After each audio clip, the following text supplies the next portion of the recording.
सूर्य वंश में बड़े बड़े प्रतापी राजा हैं। इसका शुभारंभ सूर्य नारायण से ही हुआ है, इसलिए सूर्यवंश कहा गया है। ब्रह्मा जी के पुत्र मरीचि ऋषि, मरीचि ऋषि के पुत्र कश्यप, कश्यप के पुत्र वैवस्वान सूर्य, और सूर्य के पुत्र हुए श्राद्ध देव मनु। मनु महाराज के 10 पुत्र थे, जिनमें बड़े का नाम है इक्ष्वाकु। इक्ष्वाकु वंश का यहां से प्रारंभ हुआ। इक्ष्वाकु जी के वंश में ही भगवान राम प्रकट हुए, इसलिए वाल्मीकि जी लिखते हैं इक्ष्वाकु वंश प्रभवो राम राम जनई सुतः। इस सूर्य वंश में राम जी प्रकट भये। इसी सूर्य वंश में मनु जी के पुत्र नभग, नभग के नाभाग, और नाभाग के पुत्र हुए अम्बरीश जी महाराज। इन अम्बरीश जी महाराज का बड़ा अद्भुत चरित्र है कि ये भगवान के इतने बड़े उपासक हैं कि भगवान ने अपना सुदर्शन चक्र इनकी सुरक्षा में लगा रखा है।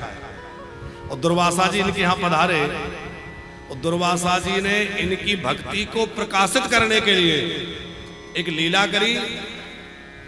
उस लीला के माध्यम से दुर्वासा ऋषि ने अम्बरीश की भक्ति का प्रकाश चारों ओर कर दिया।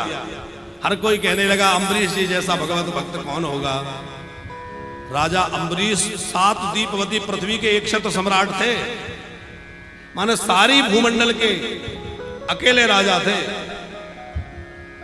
लेकिन इतने बड़े राजा होने के बाद भी भगवान के मंदिर का पोंछा खुद लगाते हैं, भगवान के लिए माला अपने हाथों से बनाते हैं, भगवान के भोग की सामग्री अपने हाथों तैयार करते हैं। हम लोग तो थोड़ा सा धन आ जाए तो भगवान की सेवा के लिए भी नौकर रख लेते हैं, लेकिन राजा अम्बरीश इतने बड़े सम्राट होकर भी भगवान की सेवा अपने हाथों करते हैं। धन्य है अम्बरीश जी महाराज। अब जो है अम्बरीश जी का दिव्य पावन चरित्र है।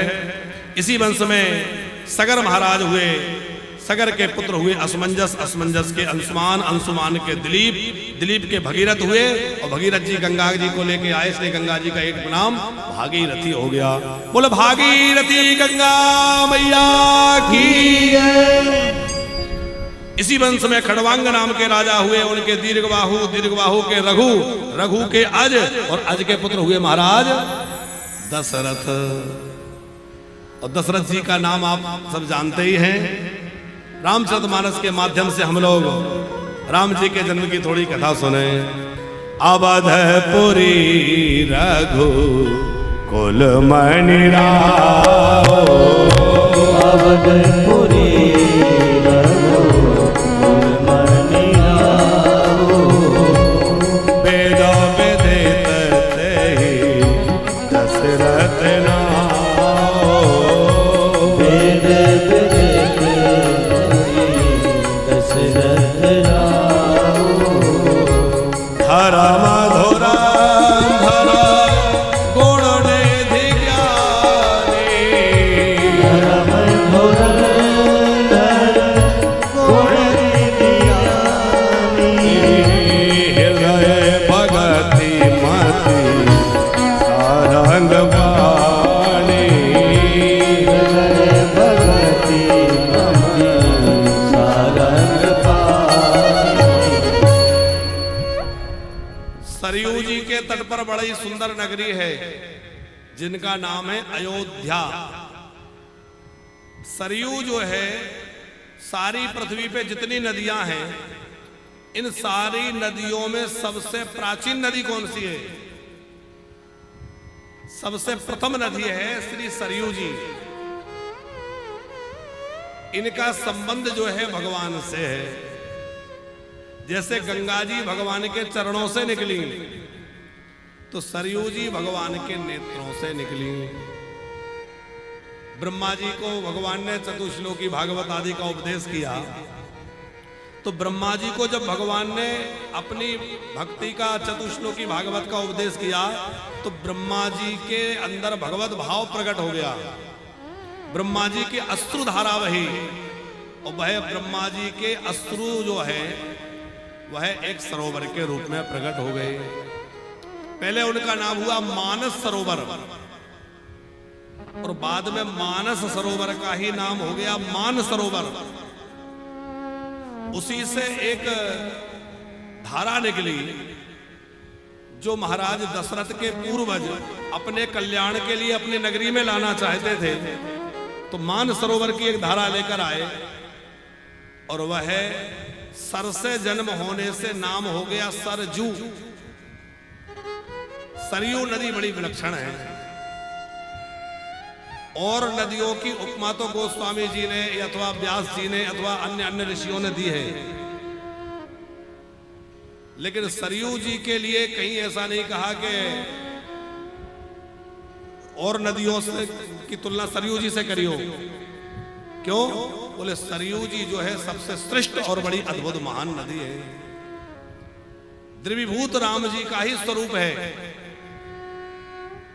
जो एक बार सरयू जी का दर्शन कर लेता है वो निष्पाप हो जाता है।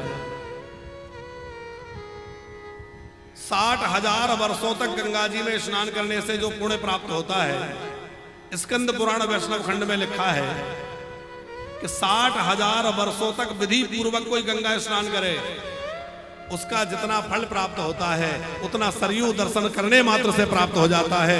स्नान करना तो बहुत बड़ी बात है, केवल दशरथ जी की पुरी में विराजमान सरयू जी के दर्शन मात्र से उतना पुण्य प्राप्त हो जाता है। इसका मतलब गंगा जी की महिमा कम है ऐसा नहीं है, लेकिन सरयू जी की महिमा बहुत विलक्षण है। इन सरयू जी के तट पर बसा हुआ अद्भुत नगर है अयोध्या। जिसको युद्ध में ना जीता जा सके वो अयोध्या, जिसका कभी नाश ना हो वो अवध, और वहां महाराज दशरथ की राजधानी है। महाराज दशरथ साक्षात वेद रूप हैं। 3 रानियां हैं जो वेद के 3 कांड के रूप में हैं, कौशल्या, कैकेयी, सुमित्रा। कौशल्या ज्ञान कांड है, सुमित्रा उपासना कांड है और कैकेयी कर्म कांड है।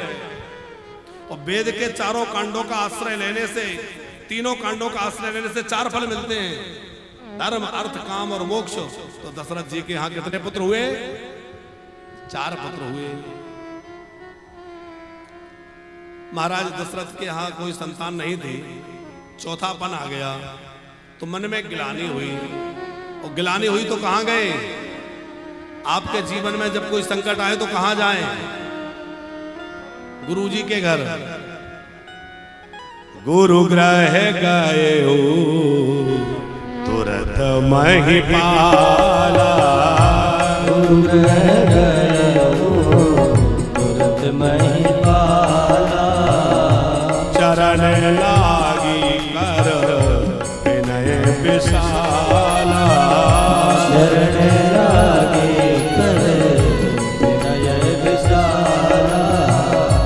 निज सुख दुख सब तोरो ही सुनाए, निज सुख दुख सब तोरो ही सुनाए। कहीं वशिष्ठ बहु विधि समझायो, कहीं वशिष्ठ बहु विधि समझायो।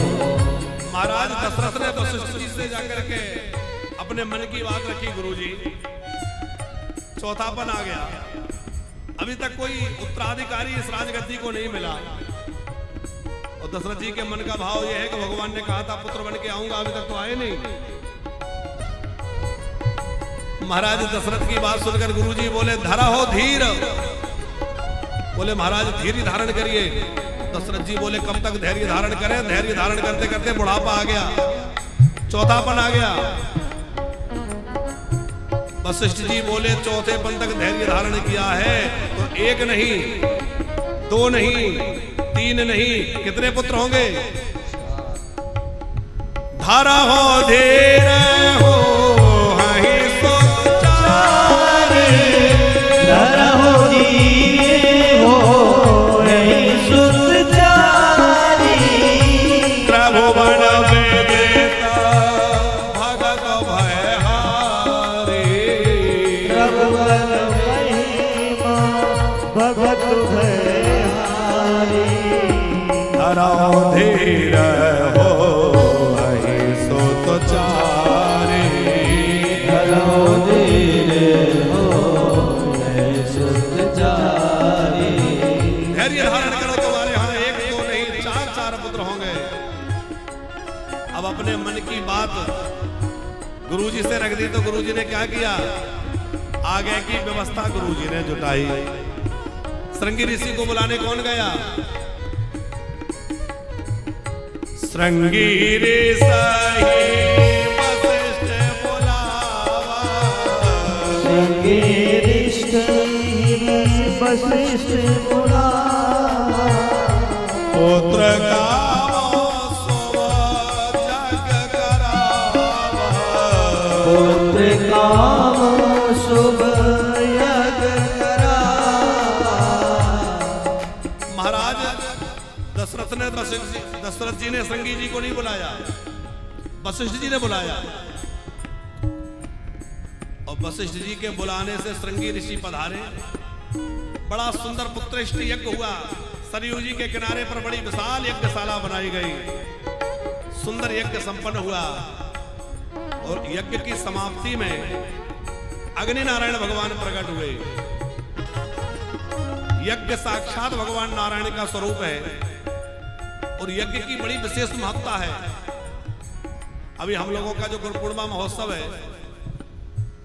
तो हम लोगों की पहले तो इच्छा थी लक्ष्मी नारायण यज्ञ की, लेकिन लक्ष्मी नारायण यज्ञ तो चूंकि देव सो जाएंगे तो संभव नहीं है। पर हम लोगों ने लक्ष्मी नारायण अर्चन रखा है। वो लक्ष्मी नारायण अर्चन भी यज्ञ के समान ही होगा। नित्य प्रति श्री यंत्र का अर्चन, लक्ष्मी नारायण जी का अर्चन, सालिग्राम भगवान का तुलसी आदि से अर्चन और बड़ा विशेष अनुष्ठान उस समय चलेगा। तो जरूरी नहीं है कि आप पोथी पाठ ही बिठाएं। यदि पोथी बिठा रहे हैं तब तो अच्छी बात है। मान लो पोथी नहीं भी बिठा रहे तो गुरु पूर्णिमा पे होने वाले उस महान उत्सव में आप लक्ष्मी नारायण अर्चन में बैठ सकते हैं, लक्ष्मी नारायण अर्चन के यजमान बन सकते हैं। अपने हाथों सालिग्राम जी का पंचामृत अभिषेक करें, अपने हाथों लक्ष्मी नारायण भगवान का अर्चन पूजन वंदन करें और लक्ष्मी नारायण जी का अर्चन करके भागवत जी की कथा सुने और महापुरुषों का दर्शन करें। खूब संत महापुरुष कृपा पूर्वक पधारेंगे, सबको दर्शन प्रदान करेंगे, आशीर्वाद प्रदान करेंगे और चिरंजीव रामांश जो है राम भागवत कथा का गायन करेंगे। अभी आप लोग देखते हैं शाम को 4 बजे से अभ्यास के लिए चिरंजीव रामांश कथा सुनाते हैं और आज उनकी कथा का 3रा दिन है। तो हमारे पोथी यजमान तो उसमें रहते सम्मिलित। आप लोगों में से भी जिनको समय रहे, तो अभी तो आप कथा सुन ही रहे हैं। 4 बजे से 7 बजे तक यहाँ दोबारा अभी कथा होगी। प्रतिदिन 4 बजे भी कथा प्रारंभ होती है।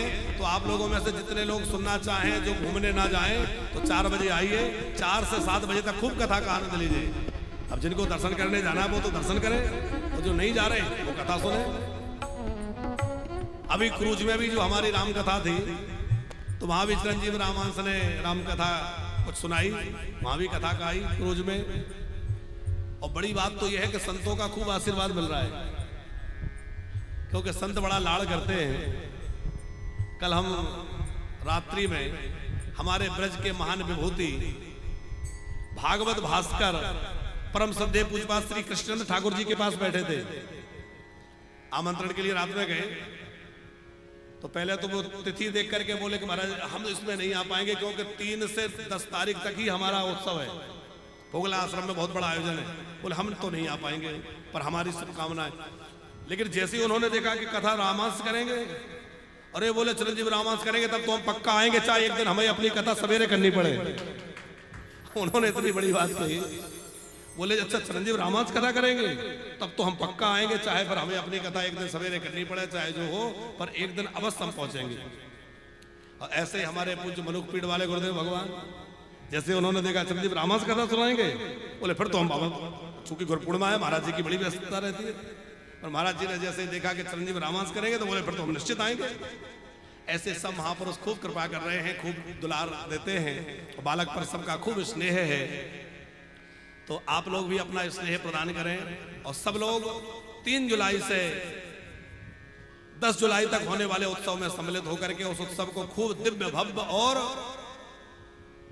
अद्वितीय बनाएं, जिससे कि लोग देखें कि वानप्रस्थ धाम का उद्घाटन, वानप्रस्थ धाम का समारोह, वानप्रस्थ के परिवारजन मिलकर के कितने भव्यता से कर रहे हैं। तो हमारे जो भी वानप्रस्थी है वो सब परिवार के लोग हैं, और वानप्रस्थ के परिवारी जन मिलकर के इसको और दिव्य और भव्य बनाने के लिए अपने ओर से प्रयास करें, क्योंकि ये आयोजन हमारे अकेले का थोड़ी है। ये तो अलग बात है कि चिरंजीव रामांश कथा करेंगे, पर एक बात मुख्य ये भी है कि वानप्रस्थ का उद्घाटन हो रहा है, तो जितने लोगों ने कमरे ले रखे हैं उन सबकी भी जिम्मेवारी है, भैया हमारे घर का उद्घाटन हो रहा है, तो आपके अपने घर का उद्घाटन है, आप बढ़ चढ़ के हिस्सा लीजिए और हमें जिम्मेवारियों से मुक्त करिए। आप समझ लग जाइए इस उत्सव को हमें संभालना है। महाराज जी हम ये संभालेंगे, हम ये व्यवस्था संभालेंगे, हम ये व्यवस्था संभालेंगे, मिलजुल के खूब संभालिए। और दिव्य भव्य उत्सव पीछे आप देख रहे हैं ग्राउंड में टेंट लगने लगा है, तो पीछे जो ग्राउंड में टेंट लग रहा है वहाँ कथा होगी, और ये हॉल में जो है 108 ब्राह्मण बैठ करके पोथी पाठ करेंगे, तो यहाँ तो पोथी पारायण चलेगा, पीछे कथा होगी, और ऊपर संतों का विश्राम, संतों के ठहरने की व्यवस्था। और जिन लोगों ने कमरे लिए हैं उनसे भी आग्रह है कि उत्सव के बाद ही उनको कमरे दिए जाएंगे, क्योंकि उत्सव में अनेक संत विद्वान महापुरुष बाहर से भी बहुत आ रहे हैं, उन सबके ठहरने के लिए अभी आपके उद्घाटन में तो संत महापुरुषों को आपके कक्ष में ठहराएंगे, और बाद में फिर वो कक्ष आप लोगों के लिए प्राप्त हो जाएंगे, उद्घाटन के बाद आपको दे दिए जाएंगे। तो सुंदर उद्घाटन का ये आयोजन आप सबका है, इसको खूब दिव्य और भव्य बनाइए, आनंद लीजिए। बोले भक्त वत्सल भगवान की। तो यज्ञ नारायण भगवान का पूजन हुआ, अग्नि नारायण भगवान प्रकट हुए, प्रसाद दिया, वो प्रसाद तीनों माताओं में बांटा गया, और तीनों माताओं ने जब प्रसाद ग्रहण किया तो तीनों माताओं के गर्भ में परम ब्रह्म पधारे। राम लक्ष्मण भरत शत्रुघ्न चारों भाई ब्रह्म रूप ही हैं, ऐसा सुखदेव जी कह रहे हैं। चतुर्धा रूप में भगवान परम ब्रह्म ही पधारे। कुछ लोगों का मानना है कि भरत जी भगवान विष्णु का अवतार है, लक्ष्मण जी शेषावतार है, और शत्रुघ्न जी ब्रह्मा जी का अवतार है, जो वेदों का प्रकाशित करने वाले हैं। नाम शत्रुघ्न वेद प्रकाशा। और कुछ लोगों का मानना है कि ब्रह्म ही 4 रूपों में प्रकट हुए हैं। चारों माता जो है लाल जी गर्भ में आए, तीनों माताएं सगर्भा हुई, और धीरे धीरे समय बीता। चैत्र का महीना आया, शुक्ल पक्ष, 9वीं तिथि। कौन सा दिन था राम जी के जन्म का? कितने लोगों को याद है? अच्छा बताओ। 2-4 लोग ही हाथ उठा रहे हैं। अरे राम जी का जन्म कौन से दिन में हुआ? अच्छा, श्री कृष्ण का जन्म। हाँ नहीं, रामनवमी तो ठीक है, सोमवार, मंगलवार, गुरुवार, शनिवार क्या था? मंगलवार। राम जी के जन्म के समय मंगलवार था, और श्री कृष्ण के जन्म के दिन बुधवार था। बुधवार को हमारे कन्हैया प्रकट भये, और मंगलवार को राम जी प्रकट। आज कौन सा वार है? आज भी मंगलवार है, तो आज मंगलवार ही है और राम जी के प्रकट का दिन है, तो राम जी आज ही के दिन प्रकट भये। 9वीं तिथि मधुमास पुनीता, 9वीं तिथि मधुमास पुनीता, शुक्ल पक्ष अभिजित हरि प्रीता, शुक्ल पक्ष अभिजित हरि प्रीता, 9वीं पुनीता, 9वीं तिथि मधुमास पुनीता, 9वीं तिथि मधुमास पुनीता, शुक्ल पक्ष अभिजित हरि प्रीता, शुक्ल पक्ष अभिजित हरि प्रीता। शुक्ल पक्ष है, 9वीं तिथि है। पंकज जी, हरि प्रीता क्या है? 9वीं तिथि मधुमास, शुक्ल पक्ष अभिजित हरि प्रीता। हरि प्रीता जो है पुनर्वसु नक्षत्र का ही दूसरा नाम है, पर्यायवाची शब्द है। तो पुनर्वसु नक्षत्र है, मध्याह्न काल है, अभिजित मुहूर्त है, 9वीं तिथि है, दिन मंगलवार है, मध्याह्न की बेला है, और चतुर्भुज रूप में भगवान जो है कौशल्या के भवन में प्रकट हो गए। बोल भक्त वत्सल भगवान की जय। और कौशल्या कौशल्या जी के भवन में प्रकट हुए, देख मां में आ गया। कौशल्या जी बोले आ तो गए पर इतने बड़े रूप धारण करके आए, अब तो कह रहे थे बेटा बन के आऊंगा। राम जी थोड़े से छोटे हो गए, अब ठीक हो? बोले ठीक तो बिल्कुल नहीं हो, 4 हाथ वाला बच्चा देख के लोग हंसेंगे। भगवान ने 2 हाथ हटा दिए, अब 2 हाथ वाला हो गया, अब ठीक हो? बोले बताओ, बच्चा जन्म लेता है खिलौने लेके आता है, ये खिलौने शंख चक्र, राम जी ने शंख चक्र को विदा कर दिया, अभी ठीक हो? बोले ठीक ही हो, कमी क्या है? बोले ये बताओ, बच्चा जन्म लेता है तो कपड़े पहन के आता है क्या? ये पीतांबर, भगवान ने पीतांबर को विदा कर दिया, अभी ठीक हो? अरे बोले ठीक तो हो, पर ये बताओ जब बच्चा जन्म लेता है तो बातें करता है कि रोता है? अरे रोता है, आप तो बातें कर रहे हैं। ठाकुर जी बोले मैं क्यों रोऊं? बोले इसलिए रोइए कि आपके भक्तों पर संकट है, और भक्तों के संकट की बात सुन के राम जी रोए।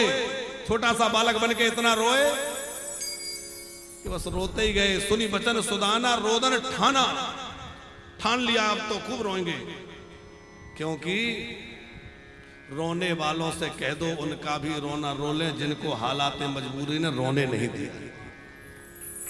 और राम जी फिर रोए तो इतना रोए, भक्तों का रोना भी इन्हीं को रोना है या भक्तों को नहीं रोना है? सुनी बचन सुजाना रोदन ठाना, ओए बालक सुर भूपा।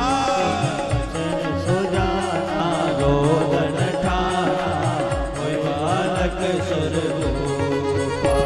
यह चरित जगावे हरिपद पावे तेना परे भव कोपा। चरित जगावे हरिपद पावे तेना परे भव कोपा। यह चरित जगावे हरिपद पावे तेना परे भव कोपा। चरित जगावे हरिपद पावे तेना परे भव कोपा। सीता राम राम राम राजा राम राम राम, सीता राम राम राम राजा राम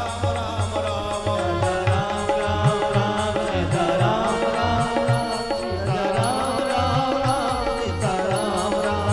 बोल भक्तवत्सल भगवान के। राम जी की रुदन की आवाज सुनकर के दासियां दौड़ी, और दासियों ने महाराज दशरथ को समाचार दिया। उधर कैकेयी की दासी भी दौड़ती हुई आई, महाराज कैकेयी महारानी ने भी एक लाला को जन्म दिया है। सुमित्रा जी की दासी बोली 2-2 लाला भय हैं, अब तो 4-4 लालाओं की बात सुन के दशरथ जी झूम पड़े। और अयोध्या में खूब बधावे बजने लगे, उत्सव होने लगा, सब लोग बधाई गाने लगे। और आप सभी को भी श्री राम जन्म की बधाई हो। राजा दशरथ जी के द्वार पर बधाई बज रही है, आप भी जरा झूमते हुए गाइए।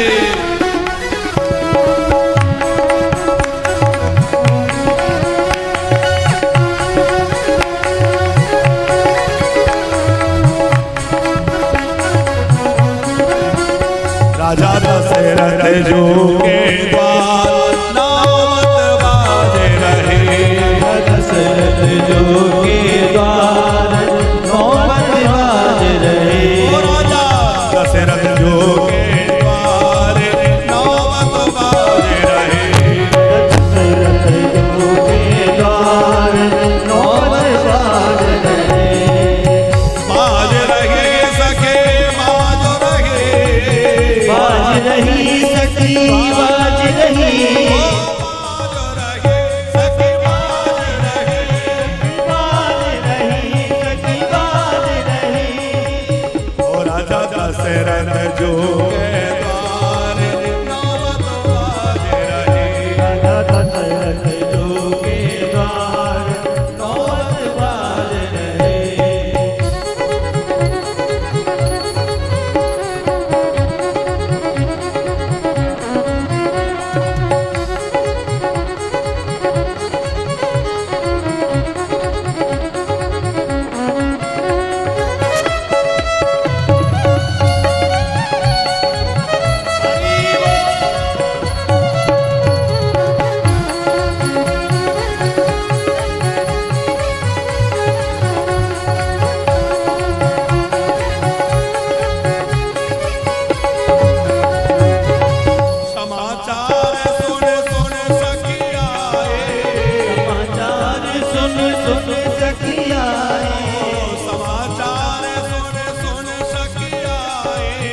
समाचार सुन सुन सखिया सुन सुन सखी सुन सुन सखियाई सुन सुन सखियाई समाचार सुन सुन सखियाई समाचार सुन सखियाई अरे किए रे सहज श्रृंगार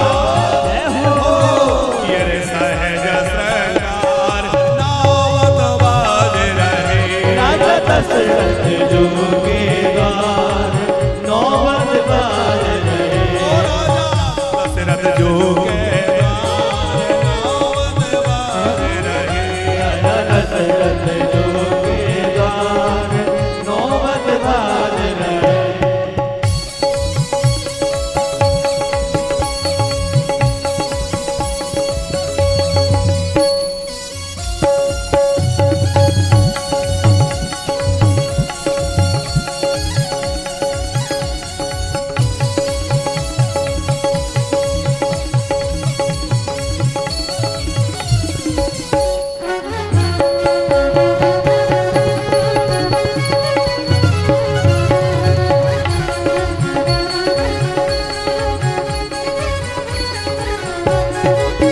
मंगल बोलिए हाथों में मंगल लिए हाथन में मंगल बोलिए हाथों में मंगल लिए हाथन बोलिए हाथन में लिए हाथन में लिए हाथन में लिए हाथन में मंगल बोलिए हाथों में मंगल लिए हाथन में गावत मंगलाचार जय हो गावत मंगलाचार बधाई राज रहे राजा दशरथ जो के द्वार पधारे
रही सखी बाज रही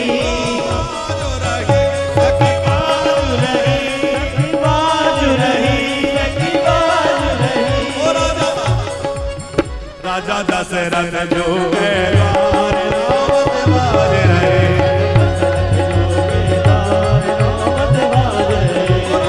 दशरथ जो के द्वार नौबत बाज रहे ओ कौशल्या का लाला भयो जय हो राजा राम की कौशल्या का लाला भयो जय हो राजा राम की ओ कैकेयी का लाला भयो जय हो भरत लाल की सुभद्रा के लाला भयो जय हो धर्म लाल की अवध में आनंद भयो ओ अवध में आनंद भयो राजा दशरथ जो के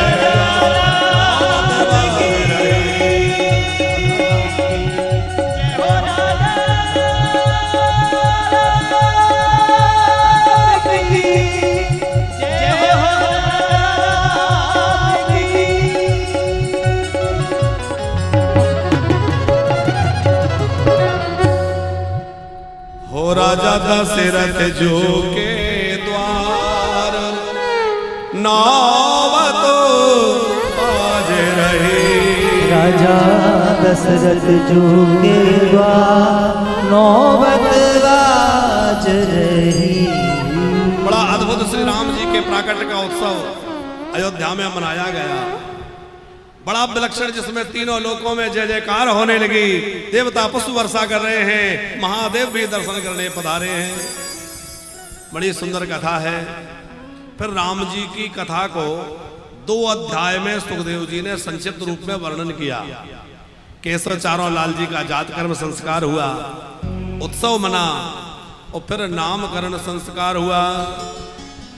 धीरे धीरे बड़े होने लगे। खेल जो है राजा दशरथ के महल में बड़ी सुंदर बाल क्रीड़ाएं करते हैं।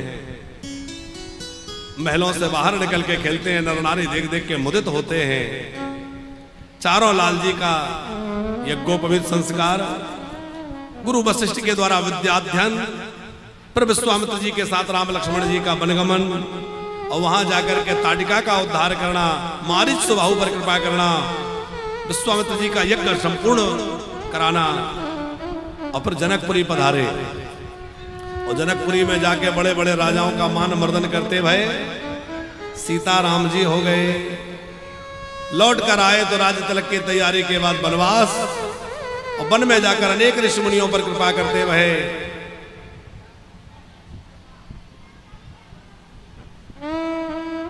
अच्छा, हमारी कोई सुन रहा है कि नहीं? हम ये देख रहे थे। ओ मैया, थोड़ी देर और चलो, अभी तो राम जन्म हुआ है, कृष्ण जन्म और होना है अभी। तो ठाकुर जी वन में गए, सबरी आदि पर कृपा करी, खूब आनंद हुआ। हनुमान जी के साथ भेंट हुई। हनुमान जी महाराज ने जानकी जी की खोज करी, लंका पर चढ़ाई करी और लंका के राक्षसों का विध्वंस करके विभीषण जी को राजा बनाया और राम जी राजा बने। आकर के अयोध्या के सिंहासन पर राम जी विराजमान हुए।